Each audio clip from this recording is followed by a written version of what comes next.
Et quelques temps plus tard, la police l'arrête. Et lui, il me dénonce. Et là, la police, elle arrive, elle me dit, écoutez, monsieur, il y a celui-ci qui vous a dénoncé et tout. Mais on ne croit pas que c'est vrai. Je dis, mais qu'est-ce qu'il raconte? C'est pas vrai ce qu'il raconte. Il dit, ouais, on s'en doutait.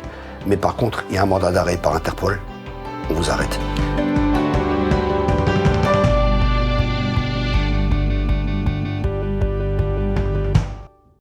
Bonjour à toutes et à tous, shalom aleikoum. Très heureux d'être avec vous aujourd'hui dans le cadre de l'émission Tout le monde doit le savoir et tout le monde doit savoir absolument que nous avons un Dieu qui est grand, qui est puissant, qui est toujours d'actualité.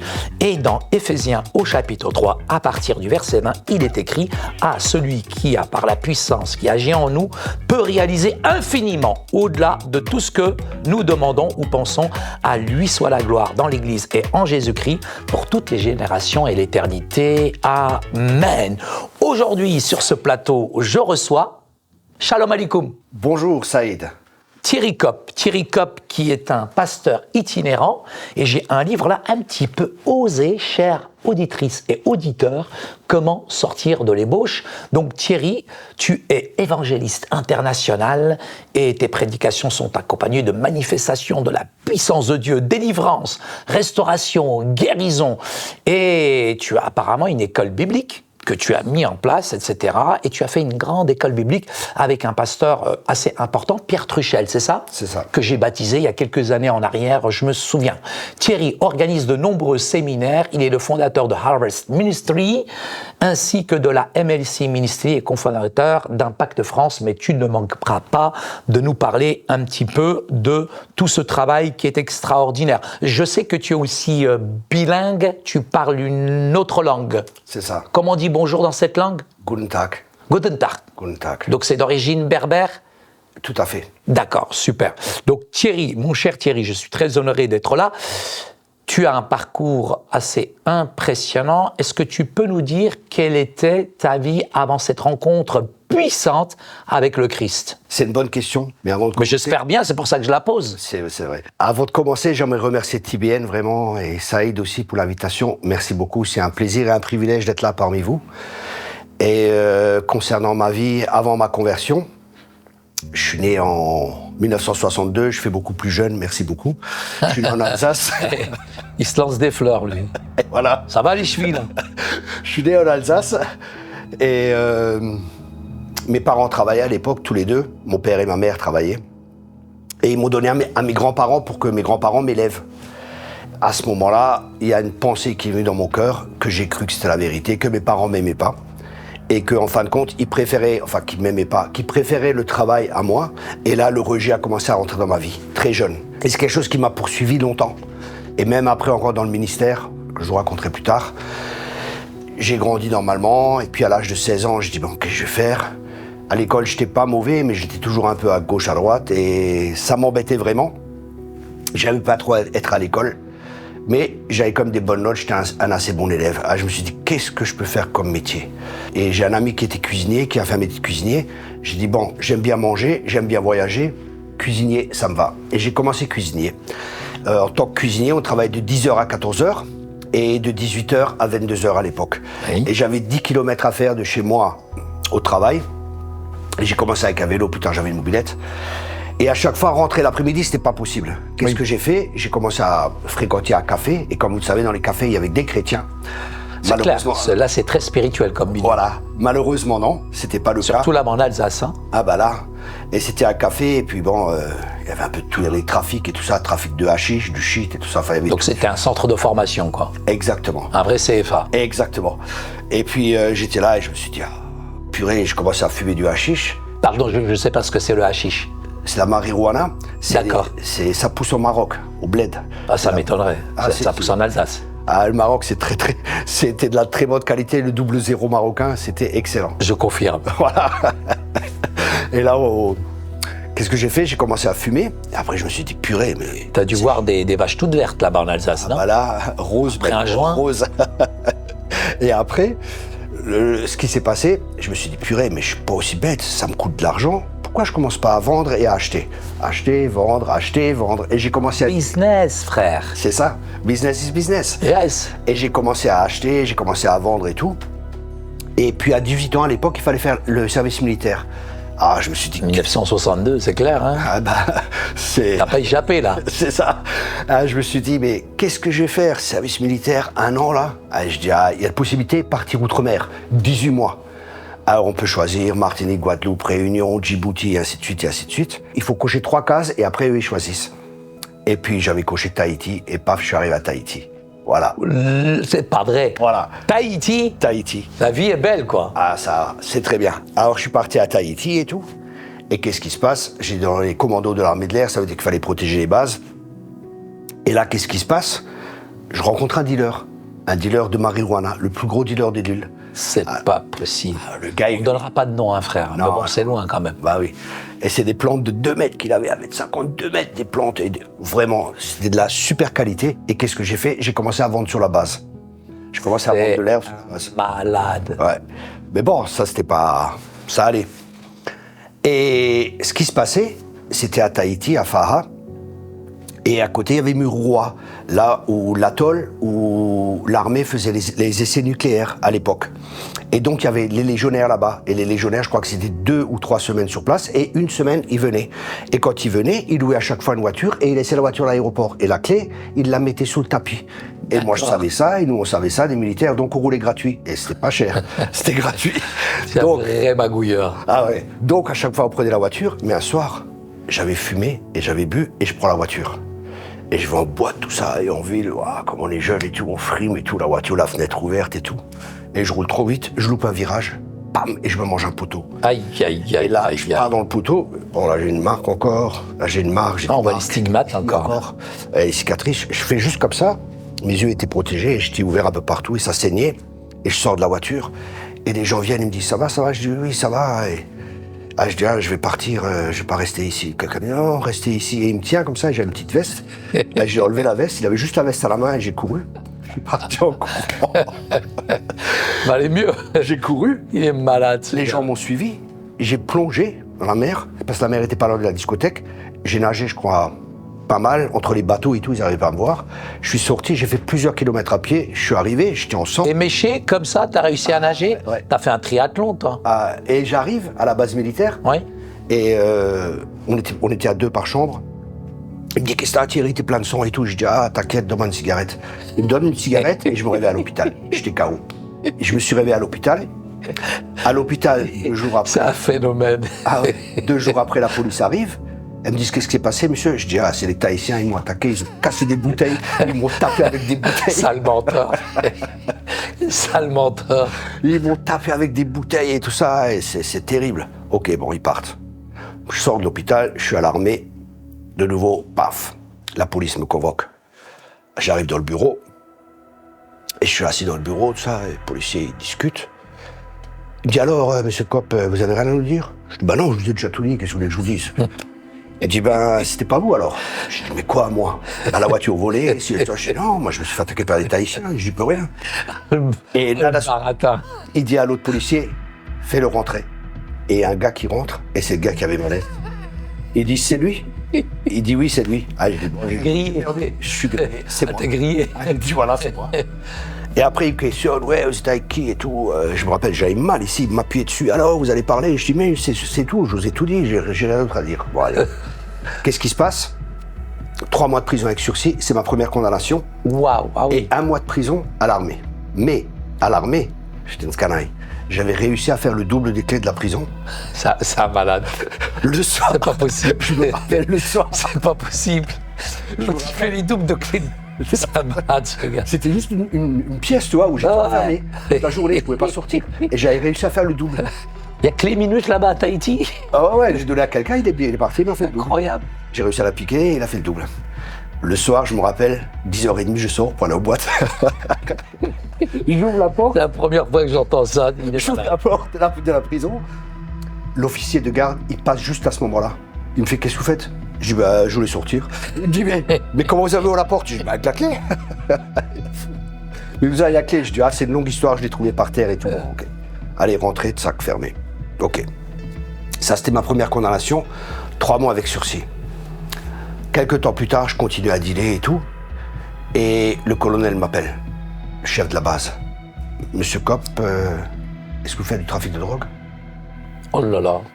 Oh, ça devient sérieux. Non, moi, je suis sportif et tout. Je fais pas de trafic de drogue, j'ai rien à voir avec tout ça. Vous êtes sûr? Je dis oui, j'ai rien à voir. Il dit bon, d'accord, allez-y. Ah, là, j'ai arrêté. Alors, à l'armée, j'ai arrêté direct. Parce que là, c'était chaud. Là, t'es monté d'un grade, là, c'est Ouais, colonel quand même. Hein. Là, c'était fini. Ah, j'ai dit bon, j'arrête. Je suis rentré en France. Qu'est-ce que j'ai fait? J'ai repris les affaires. Le business, c'est ça? Voilà, j'ai recommencé à vendre Quand on du dit shit. des affaires, c'est le business C'est ça. dans le milieu. C'est ça. J'ai commencé à vendre du shit et tout ça. Je commençais 100 grammes, parce que j'avais pas trop d'argent en revenant de l'armée. 100 grammes, paf, et je suis passé à 1 kilo. Oh là! Et je vendais à chaque fois. Aïe! Je me rappelle, ils avaient arrêté une personne. J'étais très jeune. Ils avaient arrêté quelqu'un qui avait dénoncé celui que je fournissais moi. D'accord. Ok. Et la police, en arrivant chez lui, et cette personne avait dit que le fournisseur de cette personne, c'était moi. Le dealer, c'était moi. Oui. Que moi, je le fournissais. Donc, les policiers, ils sont pas bêtes. Ils arrivent chez lui, ils trouvent 200 grammes, 2 plaquettes de 100 grammes, et ils trouvent un emballage de 1 kilo. Et ils lui disent, ouais. C'est déjà une quantité, là. Hein. Ah, ils disent, on a arrêté C'est Thierry dangereux. Kopp. On a arrêté Thierry Kopp, il a parlé, il a tout dit. Et qu'est-ce qu'il a fait? Il a dit, ouais, voilà, c'est vrai, Thierry Kopp me fournit ici et ça. Et c'était pas bête, les policiers, hein. Thierry Kopp me fournit et tout. Bon. Moi, je savais qu'il était arrêté. Pendant 3-4, j'étais vraiment prudent. Ouais. J'avais jamais rien chez moi. Je cachais toujours tout quelque part. Ouais. J'avais jamais de marchandises chez moi. L'argent, tout était caché et tout. Il pouvait rien faire. J'avais juste ma consommation personnelle, c'est tout. Et là, qu'est-ce qui se passe? Je vois les policiers me suivre. Je dis, bon, je pars, change de pays où je reste. Et 3-4 jours après, il m'arrête. Paf, il m'amène chez les policiers m'interrogent et tout. Écoutez, moi, j'ai rien à voir. Hein. Oui. Mais il y a plusieurs témoignages, monsieur, contre vous. C'est des menteurs, ils m'aiment pas, ces gens. C'est des Arabes, l'autre c'est un Arabe, ils m'aiment pas. C'est vrai, en fait, c'est vrai. C'est des menteurs. Déjà, ils les m'aiment problèmes pas. commencent. C'est des racistes. Ils m'aiment pas. Ils m'aiment pas, ces gens-là. Ah, vrai. C'est pas possible. Ok. Bon. Juge d'instruction. Monsieur Kopp, qu'est-ce qui se passe? Vous mentez vos déclarations? Je dis oui, je suis innocent, j'ai rien à voir. Ok, prison, paf. J'arrive en prison. Et là, je rencontre la personne que je fournissais. Je dis, mais t'es un imbécile, toi, pourquoi t'as parlé? Mais je croyais que c'était vrai ici et ça. Je dis, mais réfléchis. Tu sais que jamais je vais parler ni rien. Et il me dit, ok, ben écoute, excuse-moi et tout, au tribunal, je vais me rétracter. 6 mois après, à le tribunal, je suis 6 mois de prison. Hein. Ah, quand même, ferme. Là, c'est du ferme. Ouais, et au tribunal. Quelle prison? Marguerite, c'était à l'époque à Strasbourg. Marguerite à Strasbourg, c'est pas mal. Ça n'existe plus maintenant, c'est fini. Ils ont ouvert une autre prison à l'Elzo. D'accord. Ah, c'est un sacré truc. Et là, bon, 6 mois après, on passe, et là, il dit oui, Thierry Kopp est innocent, il n'a rien à voir ici et ça, mais quand même, 15 mois ferme, 15 mois avec sursis. 15 mois ferme, 15 mois 15 ferme, mois 15 mois avec sursis. Mesdames et messieurs, chers auditrices, auditeurs, nous sommes sur TBNFR dans le cadre de l'émission Tout le monde doit le savoir, et tout le monde doit le savoir qu'effectivement, on peut être en prison enfermé, mais on peut être en prison complètement libre. Et combien de personnes qui sont à l'extérieur et qui pensent être libres, mais complètement enchaînés? Nous sommes avec Thierry Kopp, c'est un témoignage vraiment bouleversant, mon cher Thierry. Et là, bon, en prison, c'est très dur. Parce qu'on arrive, à l'époque, c'était une salle avec 30 personnes dedans. Et là, on travaillait, on mangeait, on faisait tout. Et après, il y avait les dortoirs derrière. Oui. Presque tous les jours, il y avait du bagarre, il y avait du sang et tout ça dans les dortoirs et tout, je me rappelle. C'est violent. Ah, c'est violent. Milieu La carcéral. prison, c'est violent. C'était violent. Et c'était vraiment, il y avait une petite mafia, albanais, ici et ça et ça et ça. Enfin, c'était assez spécial. Comment tu t'en sors, toi? Ah, moi, j'avais un copain albanais, c'était un Ah, bah, boxeur. c'était réglé. Il était champion de boxe d'Albanie, c'était mon pote. Tu l'as choisi. Tous les jours, on s'entraînait ensemble. On s'entraînait, alors moi je me mettais, il y avait les lits, c'était 2 lits comme ça, en fer. Et moi je me mettais dessus et lui il soulevait comme ça. Et après on courait ensemble dans la cour de récréation. Ouais. On faisait des pompes ensemble, on boxait ensemble, enfin on est devenus potes. Ouais. Jusqu'à un jour, il me dit ouais, purée, lui m'a énervé, je lui en ai mis une et tout. Je dis il a rien fait. Et il me fait comme ça. Il me dit toi, tu ferais rien et tout. C'était un barjot, il était malade le gars. Ah ouais. Il a frappé sa femme au parloir. Ils l'ont mis 40 jours au mitard. Ah, c'était vraiment le grand menti. Sa femme, il a frappé au parloir. C'est la folie. Ouais, il était malade le gars. Et plus tard, il s'est même évadé de la prison. Il a réussi à s'évader, il est parti en Belgique et bon, je sais pas après ce qui s'est passé. C'était vraiment le grand banditisme, mais le gars complètement malade. Wow. Mais bon, c'était mon pote, donc j'étais tranquille. Quelque part, t'es protégé quoi dans la Il n'y a prison. personne qui bouge. De toute façon, moi, j'arrive à me défendre, j'ai pas peur. Ouais. 3 fois, j'ai eu des bagarres. Une fois, c'était en jouant en foot. Il y en a un, je dis, oh, mais qu'est-ce que tu fais? Il met un coup de tête et il s'en va. Pas. Et après, il y a un autre qui m'attrape par derrière, je peux rien faire. Ouais. Un autre, une fois, pareil, il jette le fromage sur ma table. Je dis, oh, mais qu'est-ce que tu jettes ton fromage sur ma table, c'est quoi? Ouais, je dis, attends, ce soir. Et puis le soir, pareil, je vais là-bas et mon ami albanais, il me dit, vas-y. Non, un autre, un Yougoslave, un Yougo, il me dit, vas-y. Marave-le. Je dis, t'inquiète pas, je vais m'en occuper. Marave, ça veut dire, dans le langage français, frappe-le. D'accord. Je dis, t'inquiète pas, je vais m'en occuper. Et j'arrive là-bas. Et il me dit, si quelqu'un bouge, je m'en occupe. Je dis, ok. Et j'arrive, je dis, viens, descends. Maintenant, on est là, d'homme à homme, maintenant, descends ton lit. Bien sûr. Et alors, il y a un autre qui vient, un ami à lui, un black, parce que lui, c'était l'autre, il venait d'une grande famille algérienne. C'est vraiment des truands. Des gros truands. On n'y rien. Et lui, c'était un proxénète. Celui-là qui voulait aller contre moi, le black. Et le Yugo, il est venu, il l'a massacré, quoi. Voilà. Puis une autre fois, j'allais la bagarre. Enfin, ça, c'est la prison, c'est vraiment un milieu dur. très dur, très difficile, Très violent. dur. Ouais. Et même psychologiquement, c'est pas facile. Et puis après, voilà, je suis sorti, 1 an de prison, tranquille. Je suis sorti et j'avais pas d'argent. Qu'est-ce que j'ai fait?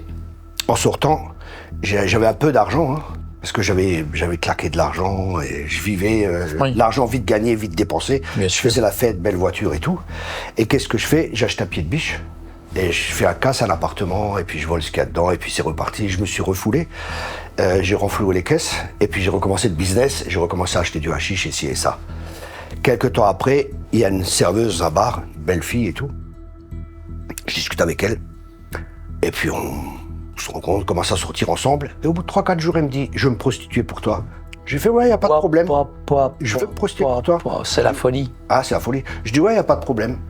Je dis, écoute, mais moi, je connais rien de la prostitution. Ah, je dis, bon, écoute, on va aller à Mulhouse, parce qu'à Strasbourg, je suis connu. J'ai pas envie d'être connu. On va à Mulhouse. Et je la mets sur le trottoir. Et les prostituées viennent. Ah, papa, ça va pas ici. Je viens, je dis, qu'est-ce qui se passe? Ici, ça va pas. Je dis, ouais, ok, elle peut se mettre où? Là-bas. Bon, je l'ai mis là-bas, sur le trottoir. Et j'avais un ami à moi, avec qui je faisais. À l'époque, on faisait les eurochèques. Oui. Les eurochèques, c'était, ça valait 400 Deutschmark et 300 francs suisses. Mais nous, on les achetait à ceux qui tapaient dans les voitures. C'est une belle somme, ça. Ouais, et nous, on les achetait à 100. Waouh. À 100. Donc, et après, on faisait les banques. On faisait les banques, on faisait les postes en Suisse, en Autriche, au Liechtenstein, en Allemagne. On faisait les banques et tout ça. En Belgique aussi. On allait dans les banques et tout ça parce qu'on avait quelqu'un à qui manquait une jambe, un handicapé. Et lui, on l'envoyait. Alors, il est à la banque, les gens l'aidaient et tout. Et à chaque fois, nous, on ramassait l'argent. Et on gagnait vraiment bien.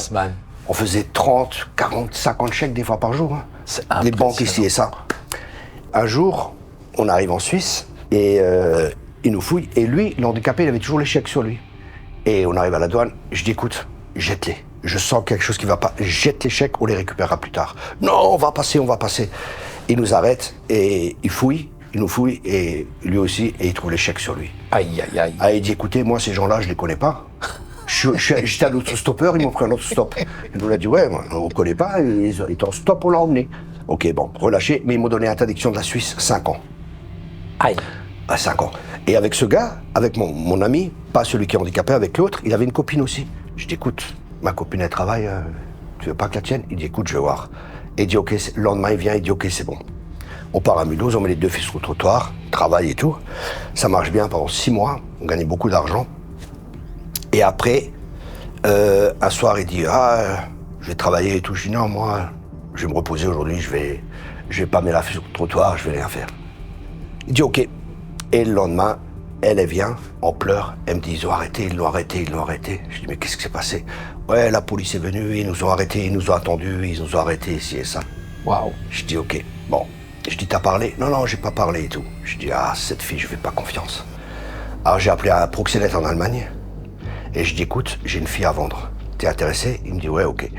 Il dit, ok, je viens, je veux la voir. Et il vient, il regarde, et il dit, je dis, c'est combien tu me donnes? Il me dit 20 000 marks, ça fait 10 000 euros. Je dis, ok, c'est bon, ça marche. Dans quelques jours, je te l'amène, tu la prends, il y a part. Mais la fille, elle était avec, ma copine aussi, j'ai fait pour que l'autre ne remarque pas, comme si les deux, elles allaient travailler dans un bar en Allemagne et tout. Et cette fille, entre-temps, on l'avait mis dans un bar. Oui. Et dans ce bar, il y avait un client qui était là, et ce client, c'est un journaliste. Et il commence à parler avec elle, ici et ça, et elle commence à lui parler. Lui, il va à la police. Direct, ouais. Le jour où je dois la chercher, j'arrive avec la voiture, je vois la police au loin, enfin en civil, hein. Oui, bien sûr, tu les as reconnus direct. Je les reconnais direct. Je garde ma voiture, et puis je pars, Et je vais vite dans une allée, parce que je les vois, ils observent, et je vais dans une allée, et je vois une porte, et je rentre dans le couloir. Et là, dans le couloir, tranquille, j'attends, et les gens descendent et montent. Ah, je dis, il faut que je sorte maintenant. Et je sors, les policiers sont juste là. Monsieur, pièce d'identité. Je dis, c'est bon les gars, c'est moi, allez, hop, emmenez-moi. Alors ils m'ont emmené et tout, ils m'emmènent au poste. Je me rappelle, le policier, c'était un costaud comme ça, je suis assis, les menottes dans le dos. Alors, espèce de salaud, prostitue les jeunes filles et tout. Je dis, de quoi vous parlez là? Pas de prostitution, moi je suis Innocence. Je suis un client. Oui. Parce qu'on avait convenu que je suis un client. Oui. Je suis un client, j'ai rien à voir avec tout ça. Ah, tu veux faire. Et je dis voilà, donne-moi ton nom, prénom, adresse, ici et ça. Je dis voilà, et maintenant j'ai plus rien à dire, c'est toi mon avocat. Ah, tu veux faire le caïd, espèce de demi-sel. Et il vient comme ça, il me frappe comme ça. Je suis tombé par terre, il met des coups de pied et tout. Et moi, bon, espèce de. Oui, bien sûr. Et je lui dis plein de gros mots et tout, et il me frappe et tout. Je dis c'est bien maintenant, tu m'as frappé, hein. Mais je vais t'avoir. Tu vois les marques qu'il y a là? Je vais dire à la juge que tu m'as frappé. Il dit quoi? Mon collègue, il est témoin. Tu t'es débattu quand on t'a arrêté. Je dis mais vous êtes un menteur, vous êtes un policier et un menteur? Il me dit bah écoute, c'est comme ça se passe dans le business. Je dis ok, c'est comme ça, on arrive chez le juge. D'abord je fais venir, dans le truc, je fais venir un médecin. Oui, pour qu'il bien sûr, qui constate. Ouais. Qui constate, et après je vais chez la juge, et je raconte tout à la juge. Un affaire, allez, écroué. Oh là. Je suis en prison. Deuxième séjour en prison? Deuxième séjour en prison. Qu'est-ce que je fais en prison? Je discute avec un gars, il me dit écoute Thierry, j'ai un moyen pour que tu t'en sors. Je dis vas-y raconte. Il me dit tu fais 12 lettres. Une au président de la République, une au procureur, une au juge, une à Amnesty International, enfin à Conseil de l'Europe, enfin plein de trucs. Ah, il est formé lui, hein? Ah ouais. Il me dit tu fais 12 lettres, tu t'en sors. Je dis ok.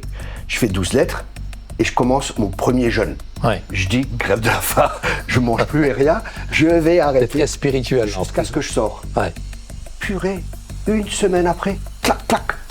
Les portes sont ouvertes. Il ouvre le geôlier, il dit Thierry Copp, pactage. Je fais quoi? Il dit ouais, vous êtes libre. Je dis ok, merci, tchac, tchac, tchac. Ce qui s'est passé, ils ont arrêté la fille qui travaillait pour moi. Parce que l'autre fille, elle avait témoigné contre moi. Elle a dit que cette fille travaillait pour moi. Et quand ils ont arrêté cette fille, elle a dit non, Thierry Copp, c'est un client. Enfin, j'ai dit, on dit que je suis un client ouais. parce qu'ils prennent des photos et tout, comme ça, il n'y a pas de preuve. Elle a dit voilà, c'est un client et tout. Bon. Ils m'ont relâché, putain, je suis passé au tribunal. J'avais fait 2 mois et demi de prison, donc ils m'ont donné 3 mois ferme, couvrir pour pas avoir à payer, et puis voilà. Bien sûr. Bon, est-ce que ça m'a calmé? Non. Je suis parti, j'ai repris la fille en sortant de prison, et là je dis bon, on part en Allemagne. Parce qu'en Allemagne, le proxénétisme, c'est pas autorisé, mais c'est différent qu'en France. En France, quand on reçoit l'argent d'une prostituée, on est proxénète. D'accord. En Allemagne, tu peux avoir 10 filles ou 20 filles qui travaillent pour toi, tant qu'aucune fille porte plainte, t'es tranquille. Donc je l'ai amené en Allemagne, et puis on était à Francfort, j'ai connu d'autres filles, j'ai pris une autre fille avec, après encore une autre, et on est parti à la frontière suisse. À la frontière... Donc là, tu passes de la drogue carrément au proxénétisme, là. Voilà, mais je continuais. Je continuais le shit, les cambriolages, je continuais un peu le business. Ah, je faisais d'autres trucs. Quel gangster. Ouais. Et là, à la frontière suisse, il y a l'argent, quoi. Il y avait un bar, avec 17 filles dedans, et c'est où elles travaillaient. Donc les gars, ils venaient, ils payaient une bouteille de champagne. C'était 300 € la bouteille de champagne. Et il peut passer 1 heure avec la fille dans la chambre. Ouais. Okay, donc c'est déguisé, quoi. Ouais. Et là, il y en a un qui venait, et un jour, j'étais avec une des femmes, on regarde la télé et tout. Il me dit, ah, c'est Monsieur Paul, c'est Monsieur Paul. Je dis, c'est qui, Monsieur Paul? Elle me dit, bah, c'est un politicien. Et je regarde, c'était un gros politicien en Suisse. Le gars, il venait tous les mois, il avait laissé 60 000 € une fois en amour. Vraiment, et c'était un pervers. Elle me racontait, un pervers de pervers. Il se couchait, il disait, voilà, il prenait 4-5 filles, il payait champagne et tout. Il se couchait, il était tout nu, il mettait de la nourriture sur lui. Il disait, ah, les petits Africains, ils auraient rien à manger et tout, nous, on a à manger. Il n'avait pas de relation sexuelle, rien, c'était vraiment un pervers, quoi. Et c'était un haut politicien en Suisse. Quelle tristesse. C'est terrible. Quelle tristesse. Et puis là, bon, je continue, et puis en même temps, je fais des cambriolages, et je suis parti en France avec un ami à moi, et il fait venir son cousin. Et on fait des casses, on fait des cambriolages et tout. Et puis, quelques temps après, lui, il est arrêté, le cousin. Et il nous balance. Enfin, il va à la police, il nous dénonce, ici et ça, moi et mon ami. Ils arrêtent mon ami, moi je repars en Allemagne, et j'apprends que mon ami est arrêté. Je dis, ah là, ça va être chaud pour la France. Et j'ai vécu en Allemagne tranquille, mais de temps à autre, j'allais en France. Et un jour, je vais en France, et j'arrive à la douane, et les douaniers, ils m'arrêtent, ils me disent, voilà, monsieur, papier, c'est ça. Je dis, ouais, y a pas de souci, je donne les papiers. Et d'un coup, je vois dans le rétroviseur les 2 policiers qui sortent, enfin les 2 douaniers, avec la main sur le pistolet. Et ils sortent comme ça, et ils viennent voir la voiture. Et ils s'approchent de moi, moi j'ai mis la première entre-temps, et ils s'approchent de moi, ils me disent, monsieur, vous pouvez nous suivre? Je dis, oui, y a pas de souci. Et j'accélère à fond, et je pars, je passe entre les voitures, et je m'en vais. Et j'ai réussi à me sauver, Et je dis à la fille, je dis, écoute, tu prends la voiture, tu la ramènes, moi je reste ici quelques jours et je vais trouver un moyen pour repasser la douane. Parce qu'à l'époque, il y avait encore des douanes. Oui. Et j'appelle un copain, il dit, ok, tu peux m'héberger, ouais, vas-y, je te déjà l'appartement, je te laisse l'appartement et tout. Oui. Je dis, écoute, je m'embête là dans l'appartement, j'ai pas envie de sortir, j'ai envie de me rester en planque un peu. T'as un peu de la cam. Et il me dit, ouais, j'ai de l'héros. Je dis, ouais, ok. Et moi, je prenais de temps à autre, mais très rarement. Mais j'ai jamais Là, tu passes même à un niveau, là. Jamais j'ai piqué. C'est horrible. Mais je prenais la coque quand même. Parce que la coque, c'est le diesel des prostituées. C'est ce qu'on appelle le diesel des prostituées. Le terme, c'est le diesel des prostituées. C'est fou. La cocaïne, parce que ça excite et tout. Les femmes sont excitées, les hommes aussi, et puis voilà. Je vais pas aller trop dans les détails. Je prenais de la coque assez fréquemment, parce qu'en même temps, sans le king, on a de la coque et tout. Ouais. J'avais toujours des belles voitures, montre quartier, enfin tout ce qu'il faut. Vraiment le proxénète. Quel milieu. Ouais, j'avais vraiment mon identité là-dedans, hein, proxénète, Levis 501, Santiago en cuir ou en croco, enfin en croco, ceinture en croco ou en peau de serpent, la coupe de cheveux un peu plus long derrière, ouais. Vraiment les diamants, et puis voilà quoi. La grosse Mercedes, le proxo. Et ça, c'était mon identité. C'est fou. Et je faisais partie du milieu, hein, je travaillais aussi dans les casinos. Qu'est-ce qui se passe? Il nous avait balancé, et puis donc, il m'avait amené 5 grammes d'héroïne. Puis je commençais à prendre ça. Je commençais à sentir, je deviens accro. Je dis, bon, maintenant c'est bon, j'arrête. Et là, je suis reparti en Allemagne. J'ai dit, écoute, je trouve un moyen pour aller en Allemagne. Il me dit, écoute, j'ai une copine, elle va te prendre dans le coffre de la voiture, et elle passe. Je dis, ok, pas de souci. Je rentre dans le coffre de la voiture, elle passe la douane, elle ouvre le coffre. Allez, je t'ai dit, je suis rentré chez moi, voilà. J'ai continué mes affaires. Et là, j'ai rencontré un homme qui est devenu plus tard un ami. C'était un patron de casino. Donc il avait des casinos, des bordels, mais c'est que des casinos illégaux. Oui. C'est des casinos illégaux, donc on avait des tables de roulettes et tout ça, on louait des locaux cachés et tout. Il y avait des gens devant qui faisaient la garde, il y avait des croupiers à l'intérieur et tout. Et moi, mon rôle, j'avais une voiture et j'allais au commissariat, je regardais si la police sortait, parce que quand la police elle vient pour chercher les trucs, ils sortent toujours avec un camion. Et j'observais, je roulais tranquillement, je gagnais bien, tranquille, et en même temps, les filles qui travaillaient à côté, j'étais tranquille et j'avais mes potes là. Et puis on était là, et puis lui, il était très très riche, vraiment très riche. Il avait fait 10 ans de prison pour braco aussi. Ouais, il avait fait 10 ans. Il avait un avocat, il payait tous les mois 20 000, ça fait 10 000 euros. Il payait un avocat tous les mois 10 000 euros sans rien faire. Impressionnant. Même s'il faisait rien. Ouais, c'était vraiment... On est parti quelque part en Allemagne, et on était dans un... Je vais pas dire de nom ni rien. Et on est dans un restaurant italien, et c'était la mafia, quoi. C'était le restaurant haut de gamme.